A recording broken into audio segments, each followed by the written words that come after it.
on rend l'école publique plus désirable? On rend l'école publique plus désirable pas en 2 minutes, on ne pourra pas, mais je vais aller vite. On rend l'école publique plus désirable en convainquant les gens, en l'occurrence les citoyens, ou les futurs citoyens, en les convainquant que l'école publique, c'est une responsabilité collective. C'est pas simplement « mon enfant va mieux réussir dans l'école publique ». C'est pas ça.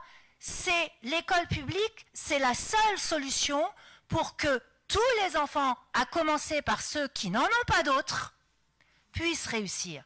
Donc ma fierté, c'est de contribuer à la réussite collective et pas à la réussite simplement de mon propre enfant. Et ma fierté, c'est de me dire que la réussite de mon propre enfant, elle est conditionnée à la réussite des autres. Et c'est ça la définition de l'émancipation, qu'on brandit aussi comme un slogan, et qui n'est pas non plus un concept qui va de soi, l'émancipation. Parce que si ça allait de soi pour la gauche, l'émancipation, eh ben Macron nous l'aurait pas piqué, Attal nous l'aurait pas piqué, tous ceux qui passent nous l'auraient pas piqué, Blanquer, à commencer par Blanquer, parce qu'eux aussi ils ont une définition de l'émancipation. Se surpasser soi-même, la libre entreprise de soi, etc. Bien sûr, c'est pas la nôtre. Mais il faut dire pourquoi c'est pas la nôtre. Alors c'est ça qu'il faut dire, et c'est ça que j'ai écrit dans École publique et émancipation sociale.